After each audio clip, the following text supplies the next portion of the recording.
축의금이 4천만 원이야. 만약에 아들 다 줬다. 그럼 이게 증여세가 나올 수도 있습니다. 이걸 대부분 신고 안 하잖아. 신고 안 해도 되잖아. 10년치 누적 합산해갖고 한 방에 다 두드려 맞을 수가 있습니다. 뭘 나올 때마다 이렇게 영상이 빵빵 터져. 대표님 덕분입니다. 야, 요즘 부자학교 유튜브도 지금 잘 하고 있죠? 조남철의 부자학교 우리 강호동 대표님 덕분에 구독자 수가 2천만 2천만이면 네가 여기 있겠어? 2천명 역시. 정정합니다. 어쨌든 대표님 덕분에 구독자 수가 제이컵으로 그리고 있어갖고 너무 행복한 나날을 보내고 있습니다. 자, 땡 끝났어요. 세금 좀 덜 내거나 안 내고 증여하는 방법 알려주세요. 세금을 안 낼 수는 없고요. 안 내는 구간이 국가에서 정해져 놨습니다. 배우자 간에는 6억, 그 다음에 직계 존속이 비속에게 또는 직계 비속이 존속에게 증여를 하는 경우 각각 5천만 원씩 공제를 해줍니다. 그럼 5천만 원 받으면 비과세. 직계 존속 비거 이거 하지 마. 모르는 사람 엄청 많아. 직계 존속에는 아버지, 어머니, 할아버지, 할머니, 외할아버지, 외할머니 모두 포함됩니다. 각 6분이 5천만 원씩 주면은 3억이지 않습니까? 그러네. 그러면은 전체 공제가 3억이냐 5천만 원씩이니까 절대 그렇지가 않고요. 착각하시면 안 되는 게 직계 존속은 이 6분을 다 포함한 거예요. 그렇기 때문에 다 합쳐서 5천만 원까지만 공제를 받습니다. 10년 동안 합산이 너무 10년 동안이면 너무 적은 거 아니야? 이게 언제적 건데? 99년도 세법이 개정되면서 한 번도 조정이 되지 않고 있습니다. 99년도면 언제적 거야? 나 태어나기 전이야. 에? 물가 상승률에 못 따라가는 것 같은데. 그래서 공제돼야 되는 금액 자체도 제가 생각했을 때는 직관적으로 대폭 상향이 돼야 된다. 저도 그렇게 생각하지만 국가나 국민들에 대한 정서들도 그렇게 되기 때문에 최근 뉴스를 보게 되면은 상속 증여에 대한 개편 논의들이 굉장히 많은 실정입니다. 자기네들이 뜯어갈 거는 아주 칼칼이 아주 뜯어가면서 이런 거 늘려줄 거는 천천히 늘려주고. 국세청 입장에서 세수가 떨어뜨리게끔 개정을 하는 거는 굉장히 신중할 수밖에 없는 거죠. 그건 너희들 생각이고. 제 생각은 아닙니다. 늘상 발생될 수 있는 증여 이슈 중에 하나가 나이가 요즘 30대 초반 남자 기준으로 하게 되면 결혼을 할까 말까 고민이 많지 않습니까? 그래서 말씀드리려고 하는 게 결혼을 할 때 부모님께서 전세자금이라든지 주택 취득자금에 대해서 대부분 지원을 해주지 않습니까? 보조를 해주고 사회초년생인 경우들이 많다 보니까. 그런데 아까 말씀드린 대로 10년간 5천만 원밖에 공제가 안 되다 보니까 5천만 원 구해갖고 어디 전세나 주택 취득자금 붙일 수 있겠습니까? 도움이 별로 안 된단 말이죠. 그래서 국가에서 올해부터 이거는 개정된 내용인데요. 올해부터는 혼인하거나 출산하게 되면 혼인일, 출생신고일 전후 2년 사이에 각 남편이 될 수 있고 배우자가 될 수 있지 않습니까? 각각 1억에 대해서는 별도의 비과세 항목을 공제 항목을 만들었습니다. 이거 되게 꿀팁인데? 예, 증여 공제 항목을 만들었는데 그게 1억입니다. 인당. 그러면 사전 증여가 없다 그러면 5천만 원에 대한 공제가 되고 1억에 대한 혼인 공제 또는 출생 공제로 받을 수가 있습니다. 그러면 1억 5천, 배우자도 1억 5천. 합산하면 3억. 혼인 또는 출산을 하게 되면 3억까지는 세금이 없게 됩니다. 이야, 이런 거를 말해주려고 아주 논문처럼 프린트를 다 해갖고 왔구나. 그러면 나 같은 경우도 축의금이 그때 1억인가 막 들어왔을 거야. 옛날 건데.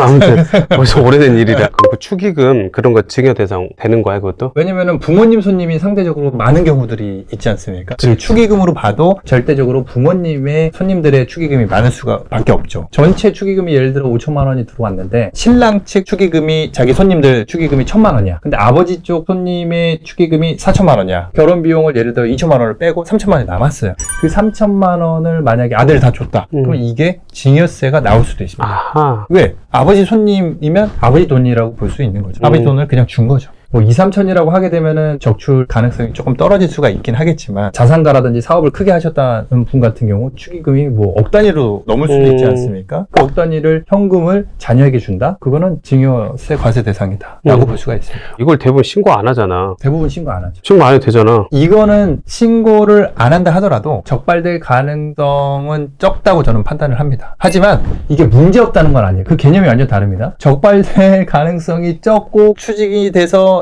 가능성은 낮지만 세금 쪽으로 문제 없냐? 그거는 또 다른 개념이죠. 이제 결혼 이야기도 꿀팁을 줬는데 나중에 그 자녀들이 학원이라든지 유학이라든지 또 할아버지들이 이렇게 다 재산이 있어서 도와줄 수도 있고 하잖아요. 이런 거는 증여 문제가 어떻게 되나요? 아버지가 예를 들어 연봉이 6천이다. 근데 애들 학원비가 요즘 초등학생 학원 좀 많이 보내면 막 200~300만 원씩 막 들어가기도 하지 않습니까? 그죠. 그러면은 6천 받아갖고 그걸 애들 학원비를 내준다는 거는 현실적으로 좀 어려운 부분이 있다 보니까 만약에 할아버지가 좀 재산이 있으셔 애들 학원비 쓰라고 100만 원, 200만 원 부조해주는 집이 은근히 좀 있어요. 그리고 또 결정적으로 애들이 해외에 유학 가기도 하고 그러면 유학비는 뭐 연애 뭐 거의 뭐 억 단위가 될 수가 있기 5천에서 때문에 뭐 또 할아버지 찬스, 할머니 찬스를 또 쓸 수도 있다는 거죠. 그런 경우에는 두 가지로 볼 수가 있는데 아버지가 예를 들어 갖고 교육비에 대해 갖고 직접 지불할 수 있는 능력이 있음에도 불구하고 할아버지가 내줬다. 그러면은 징여가 됩니다. 하지만 월급이 300만 원밖에 안 돼. 근데 학원비가 300만 원이야. 할아버지가 대신 내줬어. 그런 경우에는 그거는 징여세가 없습니다. 알아두면 되게 좋을 것 같아요. 최근에 또 내가 책에 나왔었잖아. 그래서 강의를 많이 다니는데 나한테 이걸 물어봐. 현금을 그냥 주고받대. 서류 없이 계속 왔다 갔다 하는데 이게 꼭 서류로 뭐 작성하고 신고 꼭 해야 되는 거냐 막 이렇게 막 물어보더라고. 금액이 아까 말씀드린 것처럼 성년인 경우에 5천만 원까지 10년 동안 세금이 없습니다. 다만 이게 누적이 되다 보면은 10년치 누적 합산해갖고 한 방에 다 두드려 맞을 수가 있습니다. 그렇기 때문에 이게 우리가 신고를 하고 안 하고에 대한 부분에 있어서는 일단은 원칙적으로 하는 게 좋다고 말씀을 드리고 싶은 이유가 뭐냐면은 이건 모든 게 확률 게임이지 않습니까? 걸릴 수도 있고 안 걸릴 수도 있지만은 걸린다는 전제 하에 판단을 하고 신고 안 하고는 그때 판단을 다시 한다는 거죠. 진짜 궁금한데 예. 솔직히 얘기해줘. 실제로 걸린 게 많아? 그리고 어떻게 보는 거야? 사실은 이렇게 뭐 몇천만 원, 뭐 1억 미만의 금액을 갖다가 국세청에서 조사해서 추징하고 하는 경우는 많지가 않습니다. 사실 현실적으로. 하지만 이게 언제 문제가 되냐면은 PCI라고 해갖고 Property Consumption. 네. 프로퍼티는 재산 증가, 네. 컨셉션은 소비. 네. 요 재산 증가액과 소비 증가액을 합친 금액은 equal income. 소득 신고된 금액으로 나와야 돼요. 아하. 이게 소득세든 증여세든 소득 신고가 되어 있어야 되는 이게 거예요. 기본이다? 네. 그런데 예를 들어갖고 10억짜리 아파트를 샀어요. 재산 증가가 10억이 됐어요. 소득 신고가 5년 동안 된 게 진짜 고액 연봉자라서 5억이라고 칠게요. 그래. 그러면은 아파트 10억짜리를 대출 없이 샀는데 소득 신고는 5억이 됐어요. 그러면은 이상하죠. 5억을 벌었는데 10억짜리 재산을 대출 없이 샀어. 그러면은 P 더하기 C는 equal 인컴이 돼야 되는데 부동호가 성립이 안 됩니다. 그러면 그 차이는 어디서 나올까요? 10억짜리 샀는데 신고된 건 5억밖에 없어. 둘 중에 하나죠. 아버지가 그 5억을 줬던지 또 하나는 자기가 사업을 했다고 그러면은 매출 누락을 한 거죠. 재밌다. 그래서 부자들이 대출 안 받아도 되는데 대출을 받는구나. 자금 출처를 마련하기 위해서. 이게 더 확산이 되면 뭐냐면은 신고된 내역이 없다는 거를 보게 되면 특히나 요즘 내년부터 금투세, 금융투자소득세에 대한 부분이 그대로 개정이 될 것이냐 아니면은 폐지를 시킬 것이냐 그런 얘기가 나오고 있는데 가상자산 같은 경우는 신고 대상 소득이 아닌 거예요. 근데 그거를 뭐 비트코인을 환전을 하게 되면 수십억이 생길 수 있지 않습니까? 그런데 이 프로퍼티를 만약에 가상자산으로 100억을 벌었어.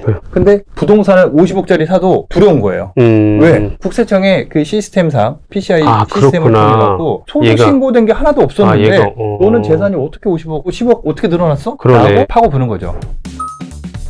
부모님에게 또 현금을 증여받기도 하지만 내가 이렇게 빌릴 수도 있는 거 아니냐 그런 거 많이 가능합니다. 물어보는데 부모님한테 빌릴 수도 있죠. 그런데 이제 부모 자식 간에는 아무래도 이제 증여를 하는 경우들이 많다 보니까 계좌 이체를 하면은 그냥 증여로 간주를 해버립니다. 증여를 추정을 해버리고. 그거를 그렇기 때문에 그 증여로 추정을 안 받으려고 하게 되면은 차용증을 반드시 쓰셔야 됩니다. 그리고 만약에 금액이 2억이 넘어간다고 하게 되면 정확하게 2억 1,700이 되는데 그 금액이 넘어가게 되면 이자도 받아야 돼요. 법정 이자가 4.6%. 그래서 어쨌든 이런 경우에 증여세를 안 맞으려고 하게 되면은 차용증을 쓰셔야 되고요. 금전 소비대차 계약서를 쓰셔야 되고, 그 다음에 원금이 됐던 이자가 됐던 그 원리금 상환을 일부라도 하셔야 됩니다. 중간중간 하셔야 되고, 세 번째는 이자를 받았다고 하게 되면 그 이자 소득에 대한 원천 징수를 하고 소득세 신고까지도 해야 완벽합니다. 아니 조 대표 너무 복잡해. 돈 이거 좀 빌렸다고 차용증 쓰라 하지, 원리금 이거 갚으라 하지, 또 신고까지 하라 하지. 진짜 꼭 그렇게까지 해야 되냐고. 그게 100점. 차용증은 무조건 쓰셔야 되고요. 그 다음에 원리금 상환에 대해서는 그래도 일부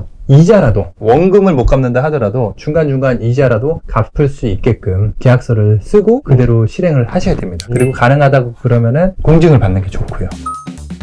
세무사님, 진짜 민감한 질문을 또 하나 할 건데, 현금을 주는 게 좋아하는 사람들이 꽤 많더라고. 뭐 ATM기를 주기도 하고, 예금에서 뭐 빼서 현금을 막 이렇게 주기도 하고, 아무튼 현금으로 이렇게 거래를 했어. 이런 것도 국세청에서 잡히는 거야? 와, 세무조사